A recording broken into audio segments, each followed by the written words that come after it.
How's it going, ladies and gentlemen? Welcome into another episode of NAISB. I'm Reagan Harrell. That is former All-American shortstop for the Midland Warriors, Carly Fitzer and Dilly. We have just got an absolutely phenomenal interview for the people today, CP. Dude, if there's one coach that has left the NAIA and moved on that I miss the most, it's you, Dilly. And look, I know, and I think she was concerned about this. I think I didn't really, even if it is whatever.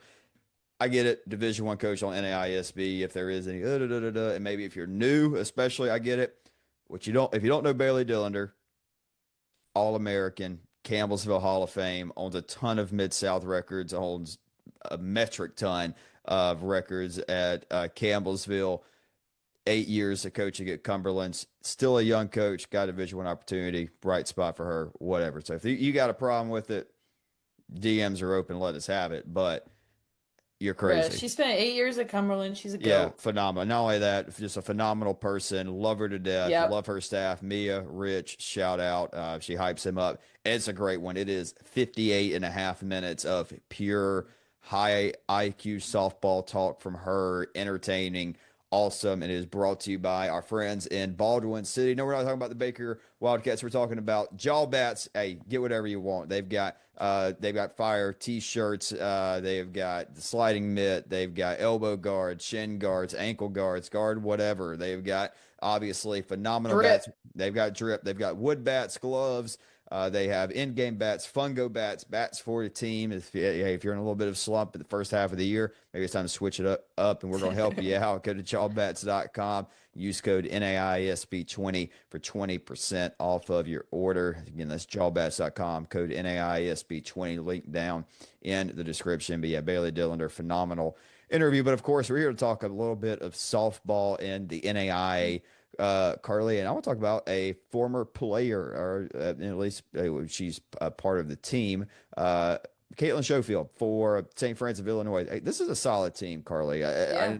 And like this is going to be more of yeah, we're gonna bring up a few teams, couple games we're really interested in, and maybe just a little bit of cleanup, really with the teams we're about to talk about. Maybe we didn't talk about a ton last episode because last episode was kind of a crazy, just recording and everything, have a throw together. And if you didn't, check out that episode, phenomenal with Coach Callum Maskell, who actually coached with Dilly for a couple of years. So yeah, great stuff there. So finish up this episode, go check that one out. But look, St. Francis of Illinois right now, Carly, we're in the Chicagolands, which is, one of those conferences where it's like, all right, San Xavier's got it. And I don't know if they do this year. But yeah. I'll be honest, and it's not one of those cases where, like in the GPAC, where I think Midland and Northwestern have kind of come back to earth. In the Mid South, where we're rocking our Pats gear, but it's like, okay, Lindsey Wilson is honestly, it is kind of more like the Mid South. That's kind of a comp Hmm. I would give it. You got St. X, Cumberland's is that comp who's top dog, but Lindsey Wilson nipping at the Pats heels, and you got the Fighting Saints. I like this team. I like them a lot. Carly. I mean, in the circle, mentioned Caitlin Schofield. She's been really solid. Eight starts for her this year. She's 5-2 with a 2.76 ERA, 41 strikeouts. Emily Boyle, who's been there, pitched well for them before. They're a solid team. And again, this is Chicagoland's conference where I don't think it's as cut and dry as it's been in the past couple of seasons. Yeah. And then you look at their lineup. They're solid through and through. I mean, they're not a team that's going to steal on you and run on you and play a lot of small ball with you, but they've got that power, 1 through 8, 1 through 9. Looking at Emily Hurst, leads the team in 3 home runs, actually the only 3 home runs on the team, but 17 RBIs, 5 doubles, hitting 350. Morgan Smarto hitting 385. She has 9 RBIs, 21 total bases. Kylie Cook leading them off at 386. Um, Solid team through and through in that lineup. Yeah, and look, they've had a really nice showing in Gulf Shores. They beat Madonna with Caitlin in the circle, and if you throw one run, or if you throw 7 innings and give up one run against that lineup, tip of the cap. They Yeah. also have a win over the Pats as well, who did get them though in uh Vieira, and who's been playing some pretty good softball of late, is a team in Shawnee that we saw. And it's one of those teams where we talk about these conferences right now are wide open. I don't think they're outside of the WAC really, maybe a couple, one or two others, but there's no conference races where I feel confident like giving a team more than 50% of the pie. The KCAC certainly falls into that category, Carly. And look at Avila starting to play. So some, yesterday played some really good ball. They beat St. Francis. They beat Coastal Georgia, 2-1. We know they have the pieces in the lineup. They head back up Kansas City on Saturday. They got a doubleheader against Friends. That's going to be a nice, interesting matchup because I look at Avila and Friends. I really look at those two teams. Ottawa have to tip the cap to them as well. But I look at, if one team's able to take two games in Kansas City and that Avila, Friends, the Eagles versus the Falcons, I look at that as being like, hey, you set yourself up to go and push Evangel to be a regular season champion in the KCAC this year. Yeah, yeah. I tell you what, let's keep it going. I'll give you another team that surprised me. Okay. How about Milligan? How about Milligan out of the AAC? Big win for them. Yeah, they beat Cumberland's 4-3. We kind of breezed. I mean, they split with them yesterday, as y'all are watching this. But hey, they went against Cumberland's 4-3. They beat who they beat? They beat Johnson twice. We kind of breezed past that earlier. They're 6-0 in Yeah. AAC. You got Elena Parsons, who's having as good a year as anybody, batting 579. It's one of the top in the NAI. She's got 3 home runs as well. So a little bit of pop in a wide open conference like the AAC. They just proved they can beat the top one of the top contenders, we think, in the Johnson Royals. So watch Hmm. out for Milligan, a first year head coach, a young head coach, and that's scary, Carly. You know how it is if you bring in, let's just call it, certainly a breath of fresh air, maybe from the previous powers that be at Milligan. And now you bring in a young coach who's kind of got it Yeah. rolling a little bit. You know that when you face the Cumberlands or the Johnsons, when they face Reinhardt eventually, they come out and surprise you a little bit this year out of the AAC. Well, and that's got to give them so much confidence too. I'm sure, you have those doubts throughout the season when you have such new stuff to your team and to your environment. So getting those wins over teams like Johnson and Cumberland's so early in the AAC play, dude, that's got to be such a boost in their confidence. Carly, conferences are so wide open right now. Take out It's Madonna. crazy, dude. Take Madonna because this is new for us. I feel like at this point in the year, last year, I could have given you a dozen of the conference champions easy off the top of my head. Hmm. Take Madonna out of the whack. It's just take the whack out, and even still, I mean, we talk about Florida National pushing Georgia Gwinnett. I think they will take care of business in the Continental when it's all said and done come postseason time.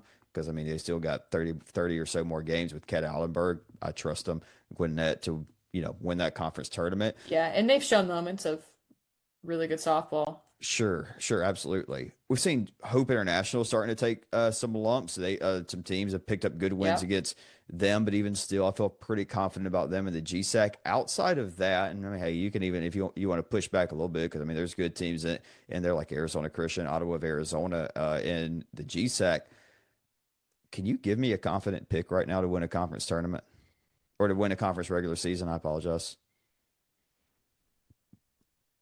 Heck no. Because let's go through it. Appalachian, absolutely not. I would say maybe probably Reinhardt, but I'm not give like when I say confident, I mean like, hey, I'm I splitting got up. to be like 95 plus. 90 plus. Well, no, I'm just saying like you get like 60 to 70% of the pie right now if we're doing a pie chart. If you're well over half of the pie, because I mean, obviously it's more than just one or two teams that can win these things. We're talking about four, five, six teams that can realistically win a lot of these conferences. But I mean, I'm just kind of going blah, blah, blah, blah, geographically here. Can't do it in the AAC. I dang sure can't do it in the Southern States.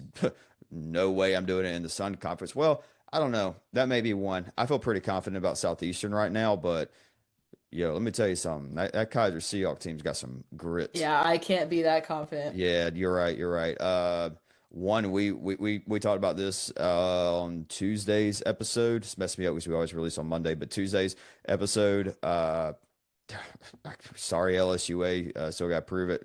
Now you got to prove it now in the Red River because I don't even know if they're. Yep. You said I mean Olu right now could take it from them. They look good. Um, Sooner.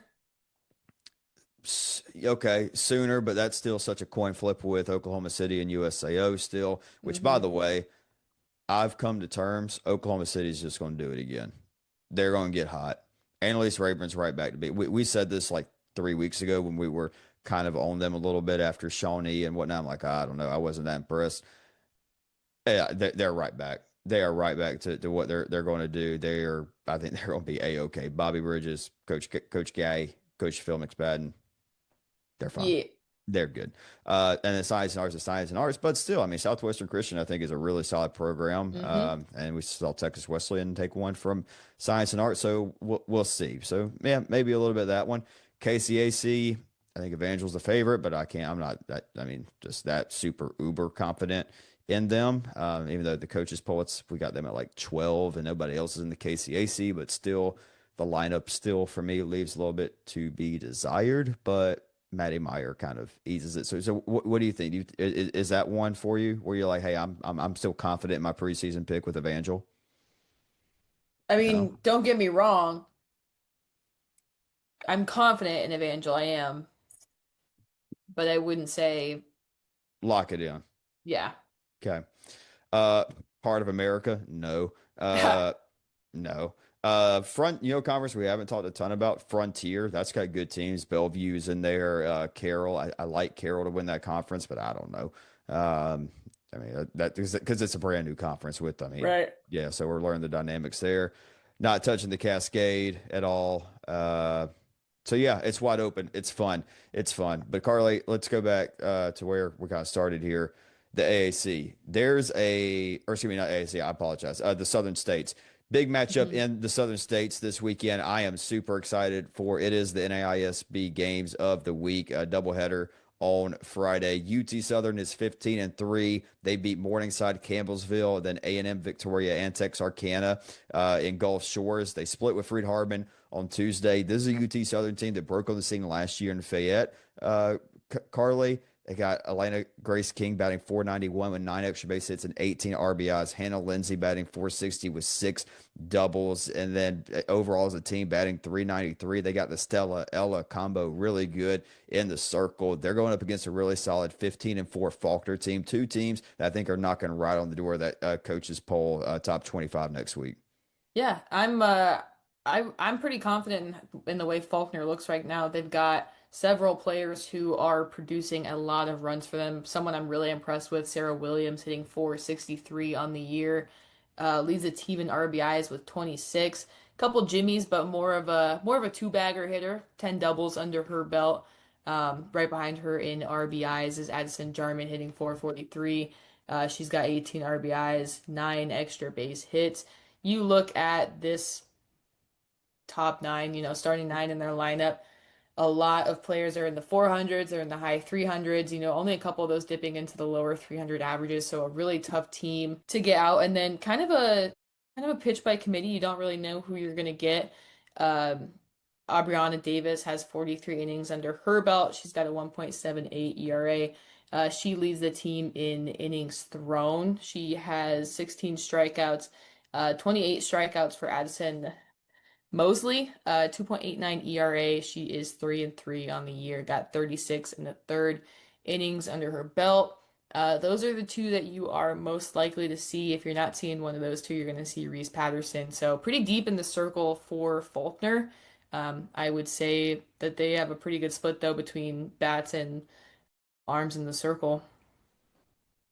Yeah, I'm really excited about it. You mentioned the kind of a trio there in the circle: Patterson, Davis, Mosley. It's gonna be really good. I think if anybody can go 2-0 in the Southern States, I mean William Carey, Mobile kind of coming in were the favorites, but I don't think it's crazy at all to see those two teams if they're able to go 2-0. Like watch out, they put themselves in a really solid spot moving forward.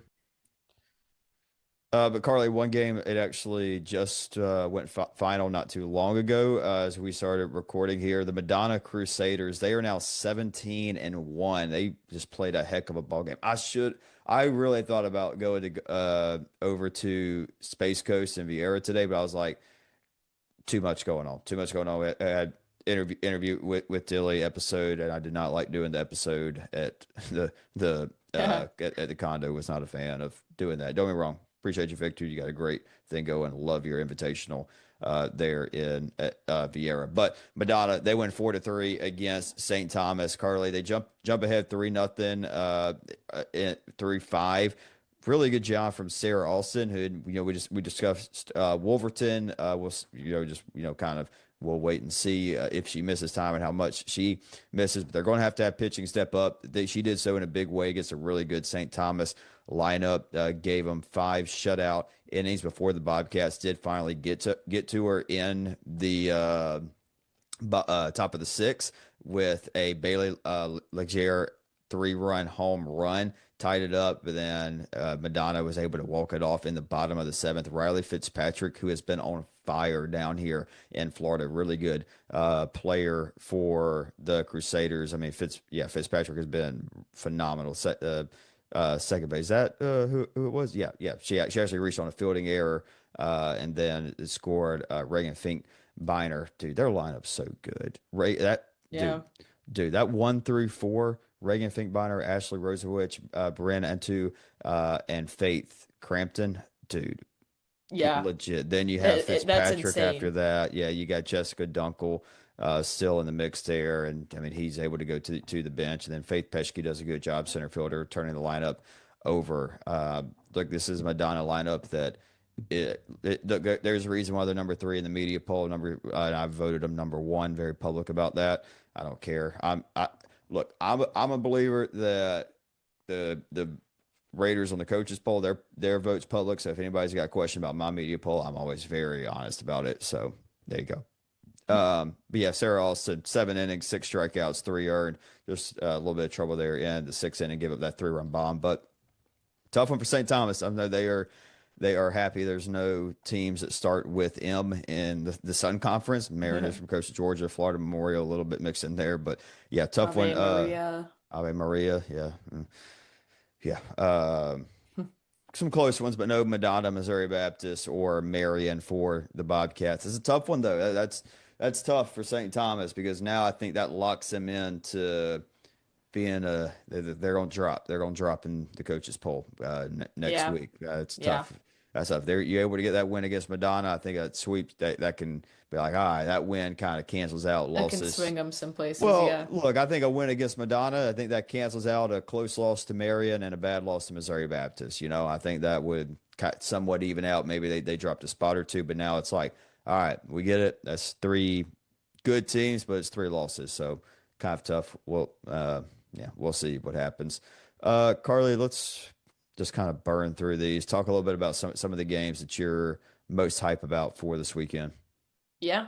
We got Madonna and St. Francis kicking things off on Friday, 12:15 Eastern. Another game that we are really interested in, me specifically, down in the Mid-South, Cumberland's and Campbellsville, 2 teams that are going to be really good within that conference this year. We have talked a pretty good amount about both. Tennessee Southern, what's up?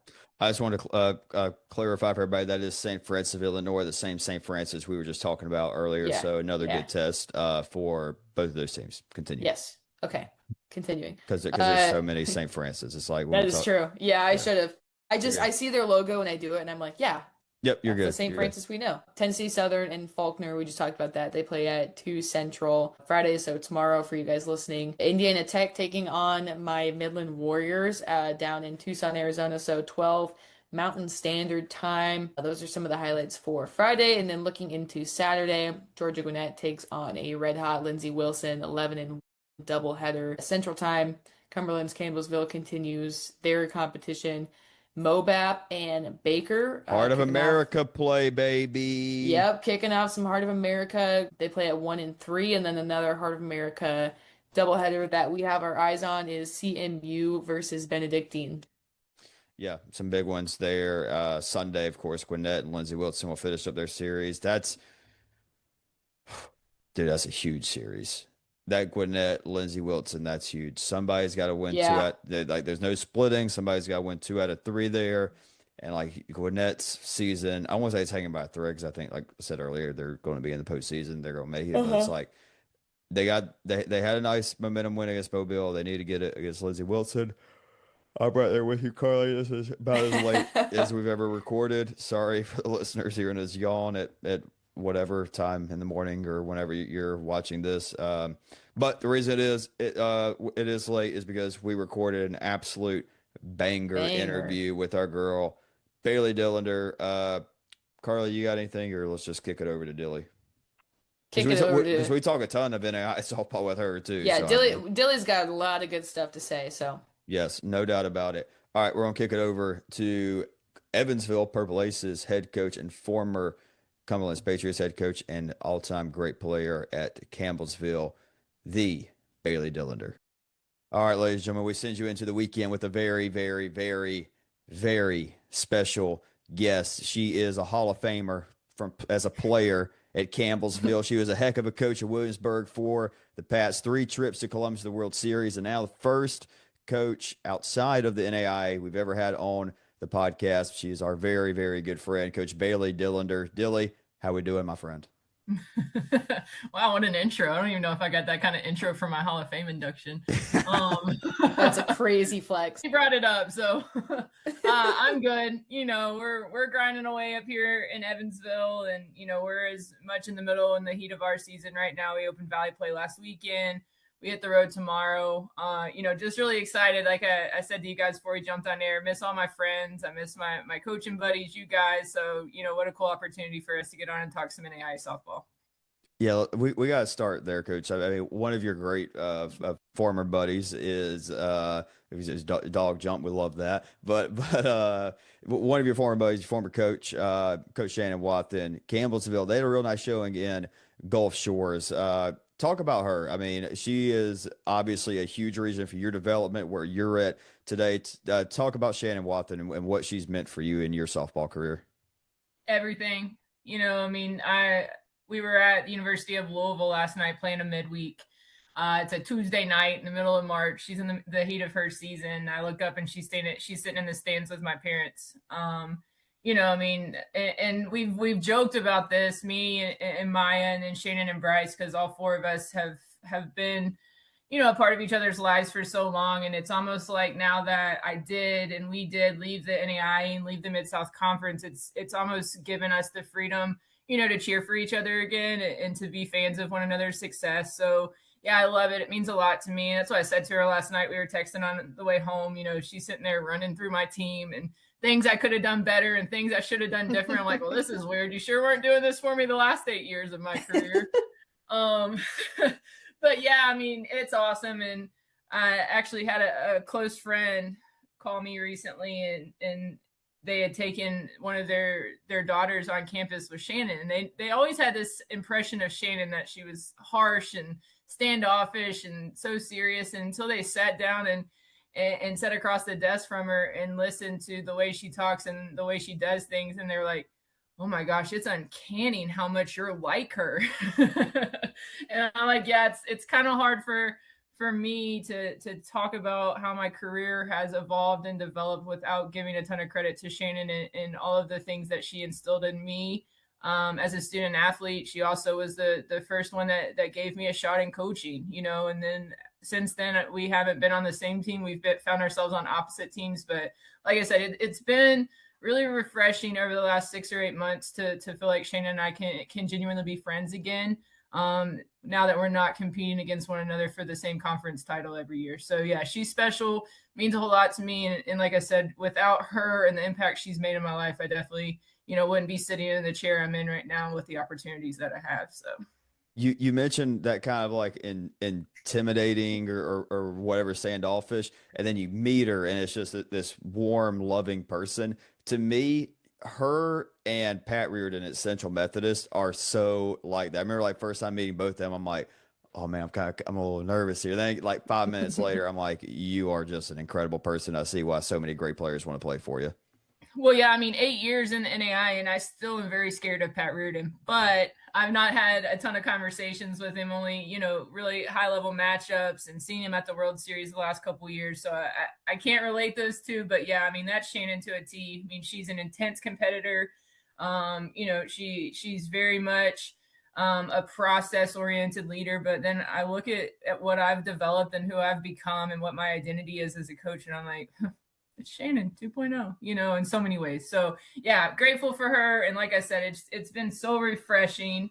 As hard as this change has been, as much of a leap of faith as it was for me to bet on my career and, just growing professionally. I think the one awesome thing that's came out of it, there's tons of good things, right? Don't get me wrong, but the one really cool thing is being back, in a much better place with Shannon and Bryce in our relationship and how we can communicate and, talk with one another again and cheer for each other again. Because we definitely could not cheer for each other, those 8 years that I was in Williamsburg and doing some of the things that we were doing. So.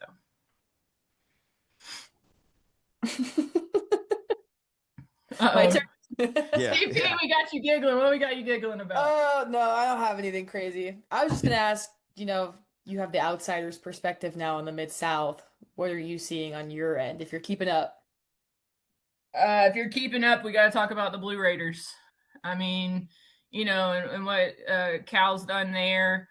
It looks like Caden Murray's having a great year and is being incredibly effective for them, but it also looks like they're giving her some run support more consistently than maybe what we were seeing out of them, the last 2 or 3 years as we've kind of seen the rise of Murray.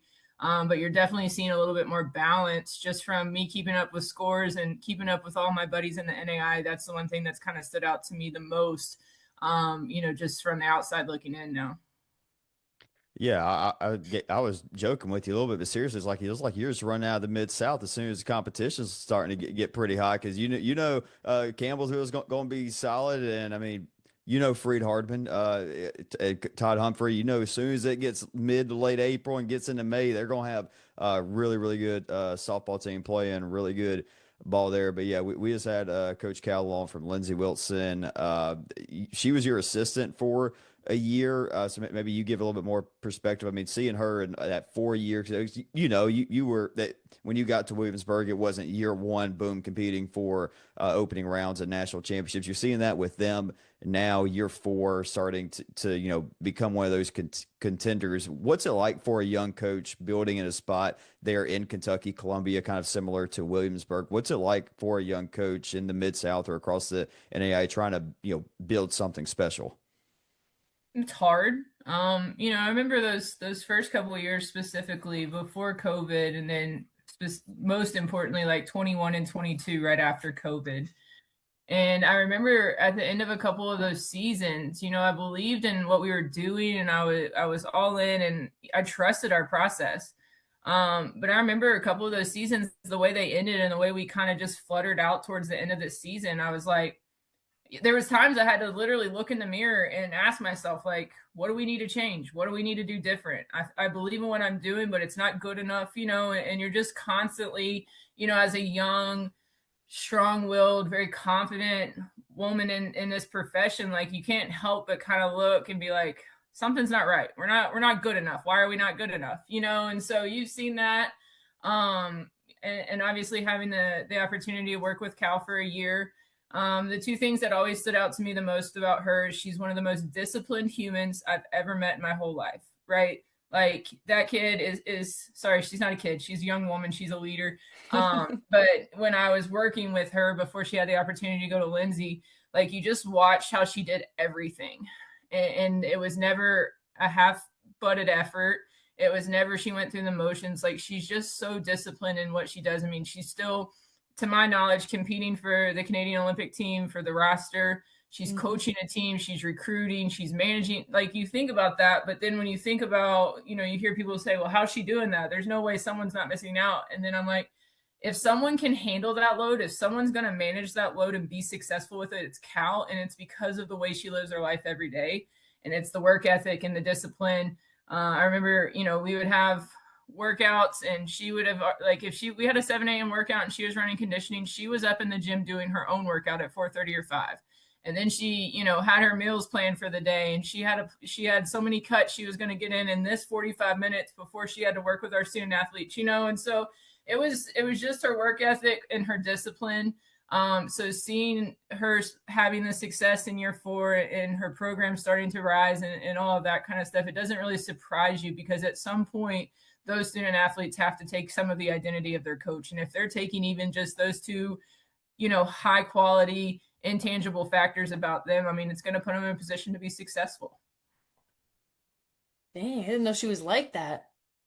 Oh, she is so, She and didn't like, let on like that. man, and she's not, Humble. she's humble, she's soft spoken, but she is so disciplined, and she has goals and she sticks to them. And so, like I said, I haven't had, a ton of chatting with her in the last year or two, but like that was who she is, and that's her core. So it just doesn't surprise me, with just the way that she attacks every day and how organized she is and all that kind of stuff. So yeah, I mean, that's the team. Like I said, Lindsay's jumped off the page a little bit, here early in the season with some of their high quality wins. You know what I really want to do? I want to be a Raider. Can I be like an outside Raider that just gets to be involved in all those fun conversations? Because I'm like, man, these teams are hot, and these teams, I mean, that We was have a a media really fun poll. part. I was just about to say, do you want to join our media poll? I'm Heck sure yeah, I'm sure they would heck love yeah. that Division One coach voting on NAI. So, I just, hey, man, they're anonymous. that was a that was such a stressful role that I played last year.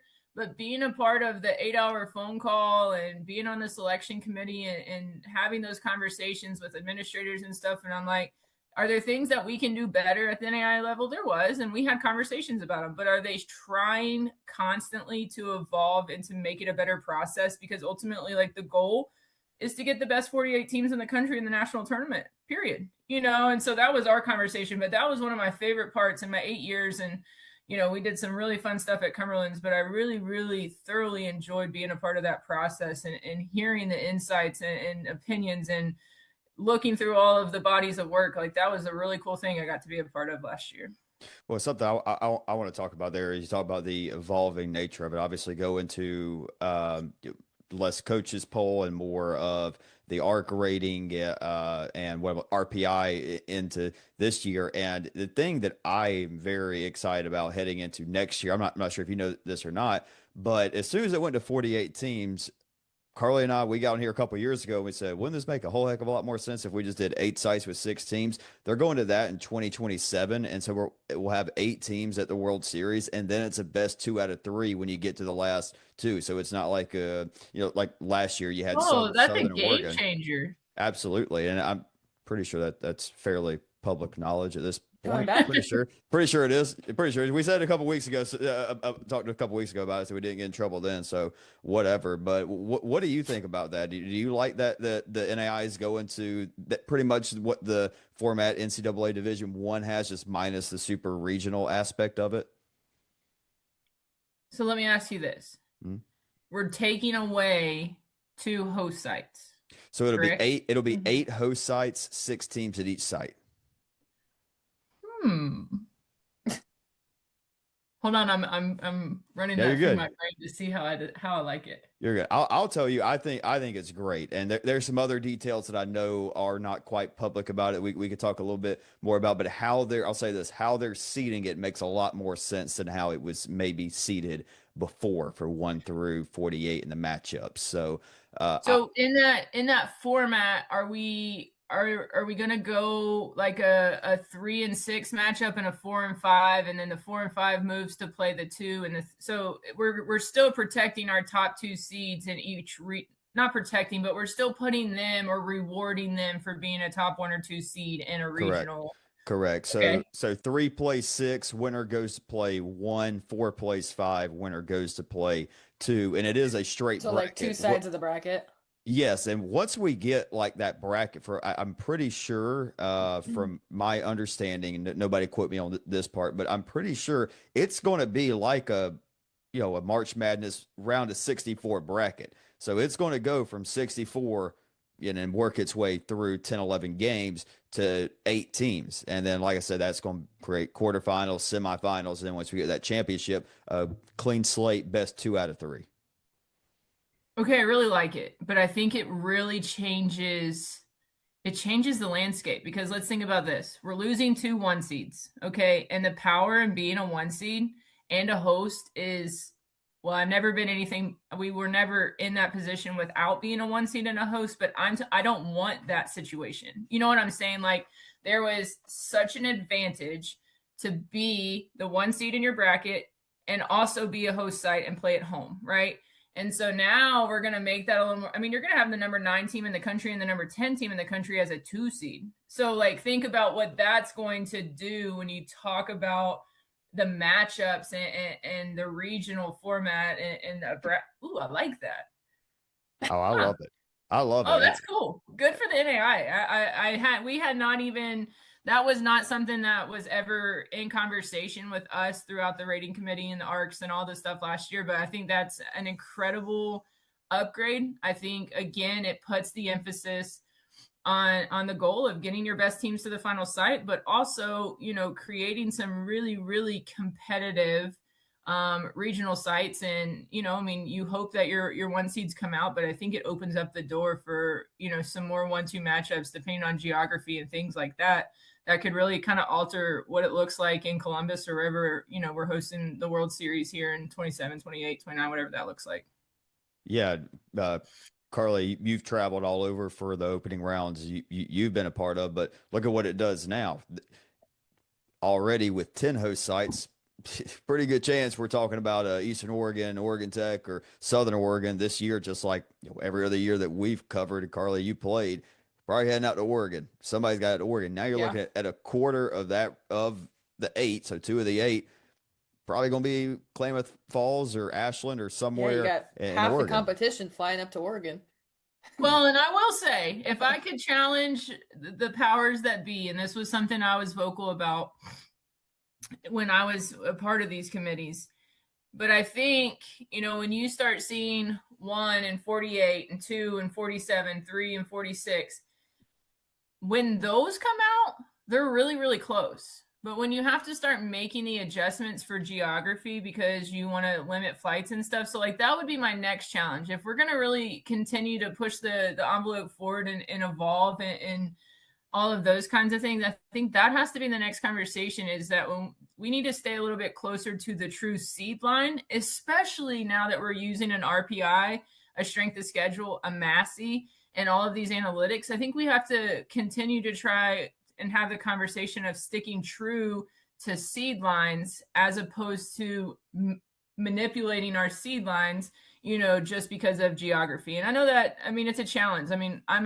now at a mid-major Division I, but the challenge with budgets and money and finances, like that's always going to be a challenge. But I do think if there's a way that we can start or continue to evolve in that area and make sure, like, that has to be an emphasis of trying to, keep our seed lines as true as possible. I mean, one example I would use, Jaden got a really tough 2 last year at USAO in the seed and geography, like those things. So that would be, before I get myself in trouble and say too much, I would just continue as we're having those conversations with the leaders and the coaches, part of all these committees. Like that needs to be something that we continue to emphasize as well, is that geography can't always take, because when you move, a team from an 11 to a 16, or, like those, when we're jumping 5, 6, 7 seed lines to make it work geography wise, we start kind of losing our ability to keep things as fair as they should be, or as even. Fair is not the right word. Life's not fair, but as even as we want things to be. Like we want it to be even. If you look up and you have a 16 region, I want it to be an accurate 16 region, not 2 seeds and 2 5 seeds. You want it. There's a method to the madness, and so that would be my challenge, or a way that I think this continues to evolve. But I love the idea. I think it also puts some pressure on teams and administrations and schools to continue to invest in their softball facilities, because now we're only taking 8 facilities. So you've got to have this should put the pressure on people to continue to evolve their facilities and continue to invest in softball. And so that's another huge thing, I think, for NAIA softball to continue to grow, is looking at it from that perspective as well. Is the goal for schools to have facilities like the Pats? Best facility in the country. That was nice stuff. Yeah. And yeah, I mean, sure, that's the goal. I don't know. I haven't been any other place than Williamsburg in the investment that they made in our athletic facilities there. But like, when I just always feel like, as student athletes, when you go to an opening round, it should feel like you're playing in the big leagues, right? We shouldn't have breakaway fences. We shouldn't have temporary light. Like, it should feel like you're playing somewhere that's really freaking cool, So yeah, if we're talking about growing the game and evolving, I think that's the next conversation is who have the 8 best facilities in the country, because, and how do we make them work geography wise? But yeah, I mean, the Pats have that figured out. If nothing else, the facility and the money they spend in our facilities is absolutely unreal. And so, yeah, if everybody else wants to do that, that's great. Or have complexes out like at Shawnee, Oklahoma, Fire Lake, man. I tell you, Yep. you saw it last year. Oh yeah, that vision's coming together. So they finished another quadplex, finished up the other 2 side fields, are making some more progress on the big stadium. Already announced public. We're heading back out there in 2027, having a leadoff classic down here in Florida to kick off 2027 season as well. But you yeah, know what you didn't get done this year that you promised me you would? what was that? What'd I do? Were the games streamed? Not our fault. That's we'll talk about that. That is not something we can talk about on air. We cannot talk about that on air. You're going to get us in trouble. But I'm just saying, if we're going to continue to have an NAI invitational tournament, I want to be able to watch that stuff. I couldn't watch it. Well, tune in next year. You are, yes. All fair conversation. All fair. As soon as we stop recording, we will talk about it. I promise. My question for you, though, Pats have a phenomenal facility, no doubt about it. They may have been passed. Have you seen Laurel Park in Ashland, Oregon? Mm-mm. Oh, Southern Oregon. They finished up a nice one. Oh, so did they finish that for Jess and them? Like, their new facility is unveiled and open? They are you on your phone? Huge scoreboard. Are you recording on your phone or your laptop? I'm on my laptop. All right, I'm texting you some pictures right now. And for those watching on the YouTube, I'll slide some pictures on top of here too so that y'all can see it.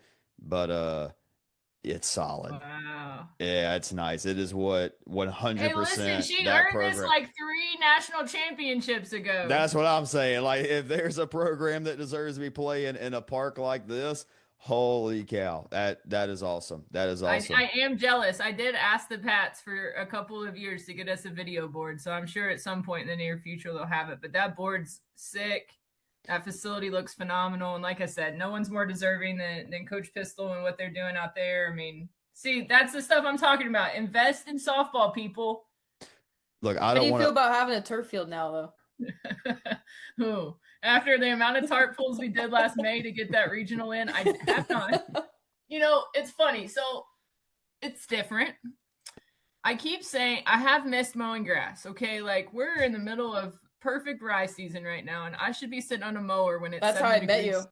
Yeah, I should be out and about on the mower.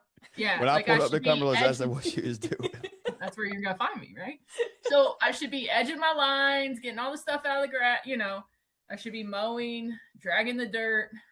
I should be, okay, and I miss it, but I haven't had time yet where I'm like, man, I could go ride on a mower. Like, I'm always buried in something. So. And then mind you this. So last week we opened conference play here in Southern Indiana. Okay. We were hosting Illinois State. So it rained here from Sunday to Thursday. We got over 2 inches of rain. If that would have been Williamsburg and I had dirt and I had grass, I would have been sitting there Monday through Thursday watching the radar, trying to figure out when I could get the field mowed, when I could get my outfield line down, when I could turn the dirt, I would have been so stressed and my back would have hurt so bad because I am getting older and I don't respond as quickly as I like to. And so I was grateful. That was the first time where I was like, I kind of like having turf, So it's entirely turf, like outfield too? Everything. We are turf from the top of this. Everything is. Our entire outfield wall is padded. So no kidding. We played our 2 games on Friday. And it was 75 and sunny. It was a beautiful day. Well, Friday night rain moved in and it rained. There was 2 other. And so we're in a little bit of a pickle this year in the Valley because we have 2 days to get our 3 games in. That's it. We can't push to Sunday. We can't push up. Like, once we start our series, we have 48 hours to finish it. So there were 2 different series that lost game 3. We didn't. I said we watched it rain. We were going to start at 2. We had to push it back. We were going to start at 3. Go push it back. So I'm sitting in my dugout at 3:00. We start getting out there because we threw first pitch at 4:30, and it's pouring the rain. We have both teams warming up in the indoor facility, and it's pouring the rain. Well, it stops raining. You know what I didn't have to do? Pull the tarp, rake the boxes, I didn't have to. I just was like, oh, well, Phil's ready. Everybody else ready? I'm here. Come on. What are we doing? So it wasn't so bad, but I do miss mowing. You're so soft now. You're soft now, Coach. Dilly's gone soft. Moves up a level, and it's just all here. I am. Oh my gosh! Just whatever. I mean, no. I still have to broom the turf beads and the boxes and around the mound. Like I can see Dilly down there on her hands and knees, brushing it. I'm like, come on, put it out for me. Spreading them out. It's okay. I mean, I was grateful for it last week. We were able to finish our series. You know, I mean, especially when you don't have makeup days. And if there's ties in the league, it goes by win percentage. So you're looking at 2 teams that didn't finish the 3rd game of their series. They split 1-1. And my fear is that game comes back and haunts somebody. I hope it's not the Aces, but like leaving games on the table in the Valley, when you look at how close everything is broke up over the last 5 or 6 years, like it doesn't make you feel good. So we hopefully won't be in that situation with the turf, but you know, we're one of 2 schools in our league that has turf. Everybody else is dirt and grass. So it'll make a difference. Dilly, you are the Evansville Purple Aces coach now. So I think at least, I don't know, whatever, 20, 30, whatever, however long we are in this interview. Let's finally talk about EU. Let's talk a little bit about Evansville. As we know, I mean, many people know, was not the first Division I offer that you had or team that you talked to while you were at Cumberland, especially over those last couple of years where you started really having success. I think it made sense to take the job after last year. Ton of seniors, last year's team, et cetera, et cetera. Talk to me about Evansville, though. What made it, when you took that visit there, what was it was like, okay, this is where I want to have, whether it's, a couple of years of Division I or you have success and go and build on and, however your coaching career goes on. What was it about Evansville that was like, this is where I want to start my Division I journey? That pretty simple. I mean, out of the 4 or 5 opportunities I had over a couple of years' time, geographically in relation to my family, this one made the most sense. Where there's some things here that were better than a couple of the others. Yeah, were there a couple other jobs that offered a little bit more of this than this? Sure. I mean, they're all offering a lot of the same things. It was geography. It was location. I didn't want to be a plane ride away from my family. I didn't want to be in a region that there was a likelihood of snow sitting on your field until the end of March or April. Like those were that ultimately, and it's crazy. I remember telling an AD no because of the location. And he said, well, I can't fix our location. And I'm like, I get it. I understand that. I know, but I can't say yes to a job that far north and away from my family and away from all the things I know, away from my recruiting networks. But yeah, I mean, ultimately the one thing that made the decision or made it the easiest was just location. So in Williamsburg, I was about 2 hours and 45 minutes from my brother and his wife in Louisville. I have 2 little nieces that actually came to our game last night in Louisville in their Aces gear, and it was probably the highlight of my coaching career is getting to see them in the stands and all that kind of stuff. They're about an hour and 35 or 40 minutes from me here. My parents are now about a 2.5 hour drive away, but our meeting point is at my brother's house with my nieces, so it was just the geography. It was the comfortability of this region for me when it comes to the amount of people I've met in the 13 or 14 years I've been doing this, my networks, my areas that I'm just really comfortable as far as recruiting goes. And then the other most important thing on top of my personal wants and needs was the fact that this made a lot of sense for Rich and Maya. I mean, I think everybody knew all along, and some people told me I couldn't make decisions for my assistants, and other people admire the fact that we've been working together so long. But at the end of the day, and I said this to my current AD, is this is a package deal. Like if I'm coming, they're coming with me.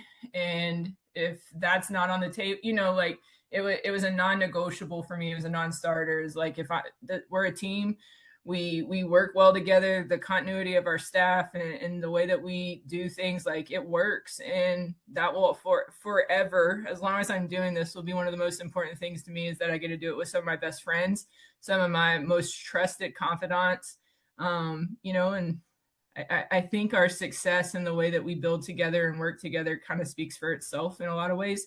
But yeah, those were the two factors, and it made sense. Again, was not too far from Maya. It actually got Rich about 3 hours closer to Texas, which it's still about a 10-hour drive, but I mean, she did get to cut a couple hours off, and we have an airport actually in Evansville that flies direct to Dallas. So before, as you guys both know, since I had to fly you into Williamsburg a couple of times, like, you had to go to Knoxville or Nashville, or Knoxville or Lexington. And so here, I mean, I legitimately can sit in my backyard and see the airport lights from my backyard. That's how close I live to the airport here. I just watched Carly have full-on flashbacks. Dude, I just had like a nightmare. Oh, Carly, you got stuck in Lexington. Your flight got canceled. The worst part is, Reagan, she never told me that you were getting hit by tornadoes. We did get it. I mean, like, you would have got to be a part of like a legit tornado that night. But I mean, I know we that's were my dream. Around Lexington. So yeah. Well, it didn't get canceled till like almost midnight. Did we tell that story last year, Carly? I don't know. Oh, it was brutal. I'll tell you that. Bad. I mean, I woke up the next morning. My air conditioning unit went out. 5 miles up the road, literally tornado. Got hit with a tornado. I mean, like, the damage was unbelievable.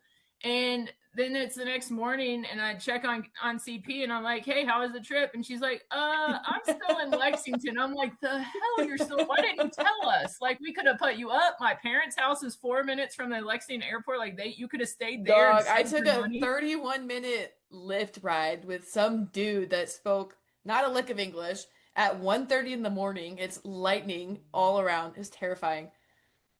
I remember calling her the next morning, Dilly, and she's like, "I don't know what to do." I'm like, "I'm never going to get her to go anywhere in her life again." And I'm feeling the same way. Like, I'm feeling really guilty. I'm like, I was responsible for CP. I needed to make sure I got her to Williamsburg. I picked her up every morning from the hotel to bring her over to the field, and I took her home, and I fed her dinner. It was good living. It was good living. And then here we are. We drive her up to the airport. We even played a round of golf while she was in town. We did. I sucked really bad, but she wasn't even playing with her own clubs, and she schooled me. Okay, I can't say she schooled Maya, but she schooled me. No. But anyways, so we had a good trip. We had a good trip, and then I drop her off at the airport. We think she's ready to rock, and it gets delayed. I'm like, CP, you should have told us it got delayed. We would have came, taken you to dinner. Like, we would have hung out with you. We had nothing to get back for. Then she's in Lexington for like 36 more hours before we finally get her back home. That was bad. I felt so bad about that. I'm just big chilling up at Indiana Wesleyan. Yeah, I mean, you're sitting there like a king. Yeah. And Carly's over here riding in a Lyft with someone who doesn't speak English in a city she has no clue where to go. Because I'm like, Carly, you could have at least asked me where you should go, where you should stay. I called probably 20 hotels before I got one that had availability. It was either that or sleeping in that airport. And the Dunkin' wasn't even open. Yeah, that Dunkin' sucks because they're only open for like 4 hours a day. Yeah. But here's the other part. Carly, my parents were literally 4 miles away. They have a basement. They didn't even know you were there. Dog, I don't have their number. number. Didn't know that part. That's what I'm saying. Like, you didn't need their number. You needed to tell me, and I'd been like, "Mom, Dad, will you go pick up Carly?" You guys were getting smoked by a tornado. No, they were fine. You were. Oh, well, yeah. I mean, it's fine. We're all good. Well, next time Carly's stuck at an airport, now we know. Yeah. Now we know. Jeez. Next time we need to plan a little better for Carly's. Here's the other thing. Carly's really not a great traveler. We really need to kind of season her. What do you mean? Well, you're like, I've never done this before. I've never flown alone. I've never had to do this. And I'm like, Carly, have you lived at all? I'm like 4 in adult years. We've struggled with travel before. One thing I know we've not talked about on here, we had an Airbnb fiasco in Columbus last year, dog. So I got, because I'm like an hour or so away where I'm staying with my parents, which is fine. I do is a straight shot, whatever. But I was like, let me get Carly and Briley Lawson, awesome, SID to D3 up in New York now. Shout out Briley.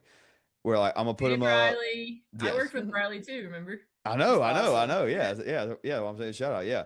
Um, but I'm like, I'm putting Airbnb, pay for it, like reviews, all that. I guess is bot reviews or whatever.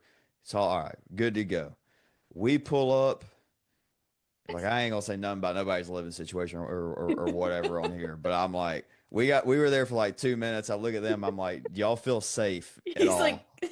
And they're just like, no. I'm like, wrap it up, let's get out of here. we're looking to get Briley a hotel, and he's like, we should get in the car. Yeah. We can't stand outside and talk about this. Let's get in the car. We couldn't even tell which one was supposed to be ours. Reagan was like, Yeah. I think it's this one. Like, I'm gonna try I, the code, and I was like, do not, yeah, I do was not go like, put some code in some random door. yeah, bro. I do think I vaguely remember knowing there was a fiasco, but our World Series appearance wasn't quite what I wanted last year, so I don't think I Yeah. ever It's got quick. the full. I only got to tell you guys bye. Yeah, I know. Like you got when we finally got you down there, we're like, all right, Carly, we're out of here. Sorry. Yeah. I know. I'm And here we like, were in the Berg. We're like, we're gonna bring our clubs when you guys get that day off. so all right, so I don't want to bring up old wounds or anything like that, but look, it's been weird, right? The last two World Series, the 1 and 2 seeds are like a combined bad, like 2 and 8. Dog water. Like it's not good. Like the top two seeds have just like 2 years ago. Who was it? I have it sitting right here. Where is Oklahoma it? City, I know, Oklahoma got City and dusted. Olu. Oklahoma City. 2 years ago, you had Olu. Thanks to Carly, a couple years ago. I don't know if they were two, but still, like Yeah, they were. one and They twos were have one or two. have struggled.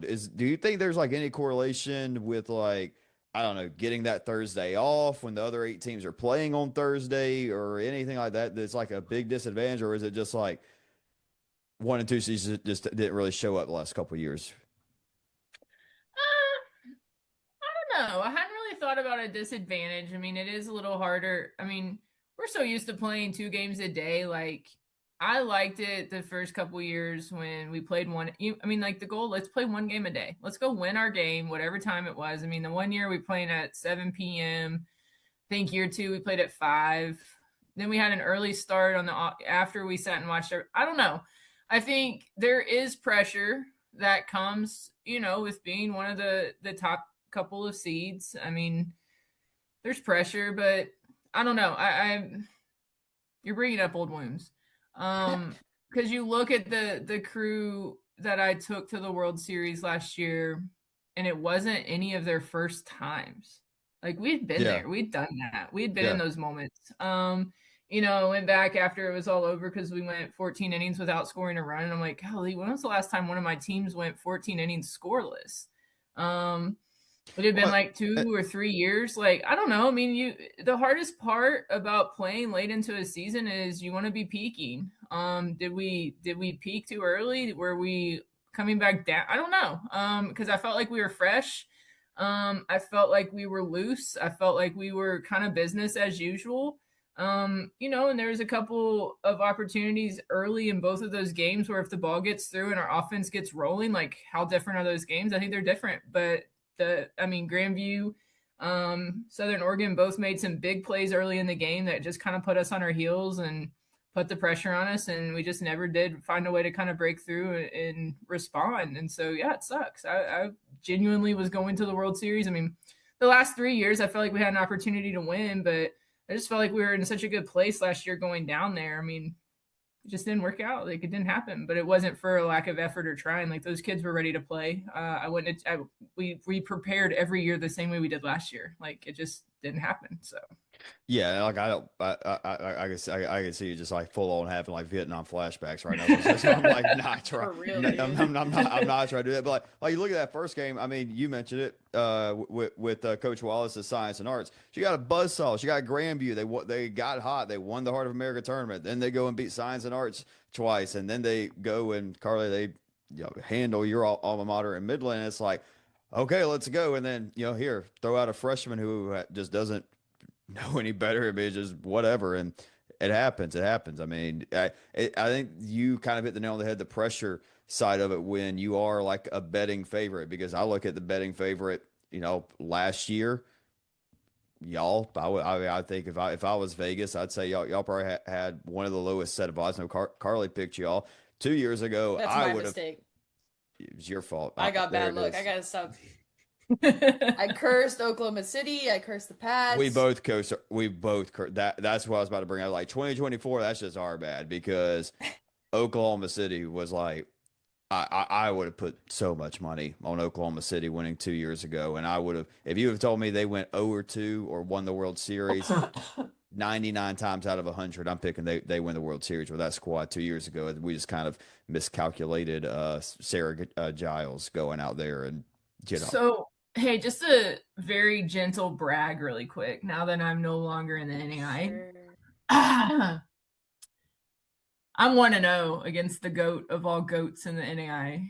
I know. I'm looking at the bracket right now. I'm looking at it right now. You did. You did. You did Hey, not. all respect to Coach McSpadden. No doubt. One of the most intense games I've ever coached. You know what? You He can was flex not very that. happy with his team, but that is one thing. I'm like, ooh, look at that. You know, I mean, that's one thing you get. I mean, that's who he is, right? And that's what he's built at Oklahoma City. But that is one thing that when I look back at a lot of the things that we accomplished, I'm like, I'm literally 1-0. I mean, that'd be like being 1-0 against Patty Gasso. Like, that's an accomplishment, you know, just That's because next, of right? the way that he does it and has done it for so long. You know, so that is my humble brag real quick. Well, I'll bring you back. I'll bring you back down to earth with this one because now we're gonna go back out to Oregon and talk about. Oh no, I can't stand any of those schools from Oregon because I never did. I left the NAI and I never did figure out how to beat those guys. Dang it! I mean, I'm 0 for 3 against Pistol. I thought I had her in Oklahoma City last year. At Chickasha, I'm 0-4 against Greg. I'm like, what gives? Can I play anyone but a school from Oregon right now? I'm kidding, but I was looking at the bracket. I just saw you right at Oregon Tech Cumberland. I was like, perfect, got it right here. Oh, kudos to those guys too. They do a phenomenal job. I'm not sitting here talking bad about anybody, but I mean, that haunted me a little bit, just so that those two guys out in Oregon know it haunted me, and it drove me in a lot of ways because I'm like, I'm gonna beat these guys eventually. Like, I'm gonna get them. I mean, because we had some really good games with both of them. They just always got the better of us, so they do a great job. I'm sure they'll be back in Columbus again this year. I tell you what, too. I know you've kept up with the Mid South really well, and I'll tell you, we have talked about this off air before, all three of us. This needs to become like a regular thing, especially if you're like keep watching AI softball and whatnot. You need to check out Oregon Tech this year because they're that lineup, that 1 through 4, that 1 through 5. Carly, I got one for you. Oh, brother. Who's got a better infield offensively wise? Last year's Cumberlands or this year's Oregon Tech? Ooh. I feel like I can't Offensively, answer offensively, because I this. mean defensively, I'm not going. Bro, going I can with feel that. Dilly staring me down. Oh yeah, I'm going through my outfield or my infield, infield right now. infield, My infield, infield. You had infield. Turnbow, Oliver. Yeah, I was gonna say you have Turnbow and Oliver on there, and you have a Jade Gaynor. Yeah, because she was at third. Mm-hmm. It's close. It's I'm close. gonna say Pats. Yeah, good answer. Not for Dilly, for Carly. I should have asked her this like in the beginning of the episode when it wasn't. But yeah, they look good. On. Yeah, exactly. No, they Wait, did I make this up or is it a true story that Coach Stewart went and found another Casey Schmidt and she pitches? It's Kristen. It's Kristen Schmidt, but there's yes, no it's relation, still right? no relation. K Schmitz. No relation. Yes. I need some birth certificates. Dog, she just won. She just won like her second or third. I am for 12. Several years. I want to. No, I'm just kidding. That's kind of creepy, but kind of cool too. Yeah, that's another scary thing is like he's got a staff. He's 2 or 3 deep. One more thing I want to talk about and then we'll wrap it up. I know you're close with him. I love his squad. I think they have a great chance to be number one or win a World Series. I voted them number 1 in our media poll. They ended up number 3 in our media poll. We talking about my buddy Pizzoni. We are the Madonna Crusaders. Talk about him because I think that's a team that they can do it this year. Yeah, it's funny. I don't remember what we were talking about. They came up this week. Well, I do. Who didn't come up to see you this week? I'll say. What? Who didn't come up to see you this week? No, it's funny. So on Saturday night we walked it off. Okay, and I did the infamous Forrest Gump run off the field thing. So For what? because we walked it off, like we won. And so I just throw my hands up and start sprinting across the field, and I'm like a little blurb in the ESPN broadcast. And so then Maya decides it'll be really funny to put all of my Forrest Gump blurps in there, okay? And it's on like a Twitter thread now that all the kids find it. We did not know about this. Go find Maya's Twitter, and it's on a thread. But anyways, that brings me to, we started talking about our win against Madonna in 23 at that opening round. And because we were just talking about big wins, because the Forrest Gump post came from our win against USCB in our first ever postseason game in Williamsburg. Okay. But we're like, oh my God, that was the regional that I aged very rapidly because of the way that Ron and his group competes and the way that they play. You know, they had Mason Schloud there a couple years ago. He was a little bit down last year but still competed at a high level and put himself back in a great situation. You know, but Ron is one of the good guys in our profession. He's the good old boys, but he also knows what he's talking about. Those kids play so hard for him. Carly P's laughing again, and she found it. All right, CP, be easy with that, okay? If everybody wants to see it, they need to go do their own digging. Don't be putting it out anywhere. I'm bookmarking this puppy. Retweet it. We're retweeting it tonight. Anyways, yeah, Ron and his crew, they do a great job. I've been keeping up with scores, but I haven't had a chance to lay eyes on his pitching staff this year. But it definitely, you know, appears that they've put some more juice in the circle. You know, they're going to score runs. You know, they're going to be disciplined defensively. So, you know, to see all the hype around them, and I just hope it plays out well for them and they put themselves in that situation, you know, to be back in Columbus and play for a national title, because he does it the right way. He's a really good guy. I would consider him a good friend. I ran into him actually on the recruiting trail this summer. He was coaching his travel team, you know, because he runs one of a phenomenal travel organization up in the Michigan area. And, you know, he's just good for our game, and he continues to help it evolve and make it better for all of us. So I'm cheering for him. I'm cheering for the Rams down in Mobile, and my buddy Kat, you know, I keep checking in with all them. I'm like, I miss you guys. Like, I miss Kayla Watkins text me week before last. Let me tell you something. Let me tell you something. Madonna, great. Holy cow. Southeastern's got a wagon this year. In the circle, that's the best pitching staff in the country. It's Zelenka, right? Zelenka. Yeah, Zelenka and Playa. Me and the Pats and the Fire had quite the emotional showdown last year in Gulf Shores, and both of those kids were really, really dominant and good. We ended up coming out on top in that one, but I said that to Kayla when we left. I said, dude, you've got offense, you have depth in the circle. You know, I think she got a tough draw having to go out to Oregon. I'd like to see one of these years that you know, they get a favorable draw out of the sun and not necessarily a geographical draw because they're easy to fly somewhere.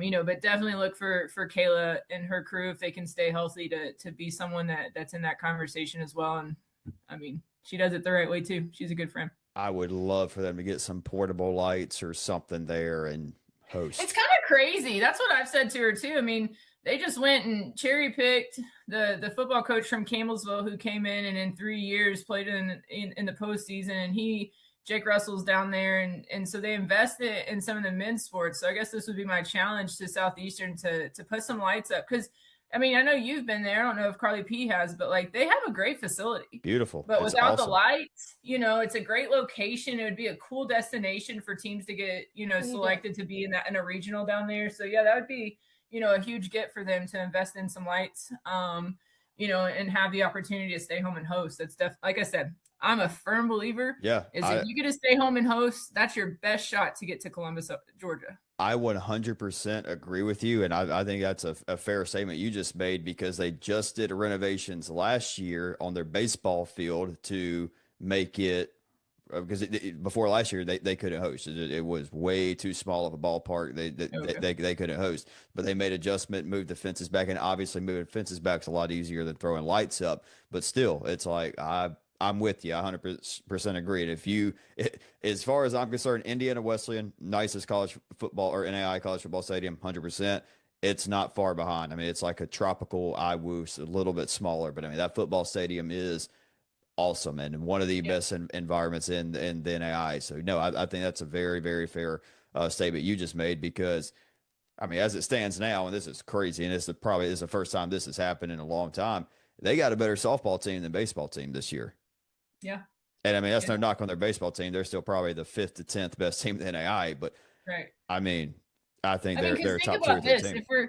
if we're talking about student athlete experience, if we're talking about evening out geographically where people are hosting, I mean, we always have 2 or 3 right there in the Midwest between Central Meth, USAO, Oklahoma City. Like they're sitting in that little bubble. You talk about your Oregon bubble. Like the NAI needs someone in the South past Georgia Gwinnett, further south than Gwinnett, that has a facility worthy of hosting because that takes a lot of pressure off how many schools you're having to push towards the West too. Well, I 100% agree. And let me put my Sun Conference hat on. We got 3 right now. So St. Thomas, Miami Gardens, beautiful, love it. Stay at the Miami Lake Hotel. I've stayed there a dozen times as a player and a Sun representative now. Love it. Kaiser's now just boom. They're top 10 in another sport. West Palm Beach, easy as can be. And then obviously Southeastern Lakeland, you could fly into Lakeland or Tampa, Orlando, huge airports, obviously, and it's a 45-minute easy drive. I mean, nothing on I-4 is easy, but you know what I mean. To get to Lakeland. Proximity to Orlando, because I remember before COVID, we made a couple trips down there and we went and played Weber, Warner, Southeastern, and then made a little swing down to Ave. But like everything's so close there. Like I think it would just be such a ideal location when you talk about host sites and putting yourself. So yeah, it'd be great. Hey, as a Sun Conference representative, why don't we start challenging our administrators and our leaders in that place to invest in softball and put some lights up? Right. I mean, what are you doing? How are you even earning a paycheck right now? I know. I'm going to talk to Drew Watson tomorrow. I'm going to go get after him. No, they do good, but you're right. You're right. I mean, got the baseball stadium ready to host. Need to get the softball program because I mean, you know Kayla Watkins. You know how hard she works, and I mean, got a great staff and everything. Dilly, one more thing, then we'll let you go. No, you're so busy. Appreciate you, obviously. First interaction with NAISB back in 2023. Carly's out at Midland doing her thing, becoming an All-American. Tell the people about when you first heard about Taylor Thomas, Reagan Harold, and NAISB. Because it's a good one. Are we talking like the first time when you picked Mobile over us? There it is. Oh, huh. Yeah. So my first impression of you, Reagan, I actually appreciated you because my team, I didn't even know who NAISB was yet. Oh, my team is on the bus. We're heading down to Gulf Shores. I'm feeling pretty good about that squad. And all of them are pissed the hell off. And they're like talking. I'm like, what are you all talking about? Like, what is wrong? Oh, NAISB picked Mobile and they picked this person over us. And I'm like, who is NAISB? I've never heard of them. They're like, oh, it's this new podcast. It's a Twitter. It's this. And I'm like, all right, whatever. So like, that's my first impression. Then we turn around and we do go sweep Mobile, who just was posted as the #1 team in the country. We swept them at their place. And really the rest is history after that, Reagan. I feel like we hit it off after that because you did call. And I was like, I got a bone to pick with you, buddy. Why are you picking against us? No, but I mean, I just remember once I figured out, because like I said, the kids were onto it way sooner than I was. But I just remember telling people as you were getting started, like, this is good. No one else is willing to cover our sport like he's trying to cover our sport. Let's be open. Let's be honest. Let's be willing to have conversations because we're not doing this for our own egos. We're doing this for our student athletes that deserve better coverage and more awareness of what's going on and a better representation of our sport. So, yeah, I do remember that. I think, I don't know, you did pick against me a couple other times. I think you picked against me when Annalise Jarvis came to town one time with the Grizzlies. Carly Oliver took care of that one. I remember that one well. Let me see. Were there any other time? No, I'm just kidding. Probably. There might have been. It was almost like I got to a point where I'm like, please, Reagan, don't pick us. Pick against us. We've started to get that. We have started to get that. Yeah. We're like, we don't want you to pick us now. Like coaches are like, pick against us. I don't think I ever said that to you, but in the back of my head, I'm like, Reagan, please don't pick us this week. Like for whatever reason, you really fire my team up. You're like the best bulletin board material that we had. And so like there were times where I wanted to text you and be like, Reagan, don't tell anyone you're picking us this weekend. Pick whoever we're playing. I don't care who it is, but say that we're gonna lose, because that's the one thing that seems to fire them up the most. So I'll take it. Yeah, I mean it's crazy. I don't know. I still am like, where's this thing going? Because like 23 is like I'm a baby. Like I'm even a year old in softball. Because like 2022 World Series was like, all right, this sport's really cool. And then it's And you like, really only did that because Weber and Southeastern yeah, made the that World like Series that year, right? yeah, that's the Yeah. full story. I just started like, I mean, it was called Suncast, but it was essentially Barstool Sun Conference, and No. Southeastern and Weber make it. I'm a hour and change away from my parents' house. Why not? Let's do it. And then I was like, oh, this sport, freaking, this is better It's baseball. fun. I'm not happy with baseball right Better now. baseball. I'm very mad at baseball right now. What, Team USA or what? Yeah, Team USA. I'm not Yeah, happy. you and Matt. Dog, Dilly. I don't even. How do you? Yeah. All right. Yep. Go on, get it out. This is What what we're here would, for. whether at Evansville or better yet, Craftic at Cumberland's, if you went on NAISB and came on and was like, yeah, you know, we're really happy we had the Mid South locked up, and but you still got to go play Campbellsville in a day. Did you like have you seen the clips that came out? I've just seen, I haven't watched the actual clips, but I would tell you, Chris would be the one that's telling me it's locked up. And I'm like, Chris, we still have games to play, dude. He would be the one that was a little bit more confident. And I'd be like, man, he's like, oh, you're going to win that. You're going to win that. I'm like, whoa, whoa, whoa. Let's not put the cart before the horse here. We still have to go win games because it's hard to win games. So for context, here's what happened. USA's manager went on the hot stove, which is a show on, I think, MLB Network or FS1, something like that. And said, yeah, we're not moving on to the quarterfinals, and I don't want to misquote them, but it's like, yeah, we got locked up before the Italy game, and then they lose 8-6 to Italy, and now whatever happens tonight, I think the first pitch is in like 20 minutes. Whatever happens with Italy and Mexico tonight, that like USA, if like Mexico wins a low scoring game, and as people are listening to this, we'll already know the results, but if Mexico wins a low scoring game, the USA is not advancing to the quarterfinals. Yeah. Yeah. Good thing we have hockey. Yeah. We do have hockey to look forward to. Not worth it. I don't care. Not worth it. Wait, wasn't that like the first time in like, I don't know, 20 years? 40. It was the first time since the Miracle on Ice. The Miracle on Ice. Okay, so 40 years. Insane. Yeah, I can't. That's a bad look. It's there tough. are a lot of people irate about it. I've just been too busy to keep up with it. So I hear you. Well, yep, she's D1. I mean, it was pretty badass that Skeens comes out to the Top Gun song the other night. That is tough. Good. That was sick. Tough. Like that was tough, especially when you talk about his relation and kind of his path and being a part of the Air Force. Like that's pretty tough. Yeah. I'll take it. Dilly, we've been going for like an hour now, I think. We love you. We love you so much. Keep killing it. We are sorry dogs. Purple Aces are my team for Division I softball. We love you. We appreciate you. Thank you for all you've done for the NAI game, what you've done as a player and as a coach. Carly and I talked about that earlier. So if anybody dares gets mad, we had a Division I coach on. We've already cracked the whip once, and if you got a problem, we all got open DMs. Talk to Dilly. We all got open DMs. we can. No, we can I type just away. Appreciate it.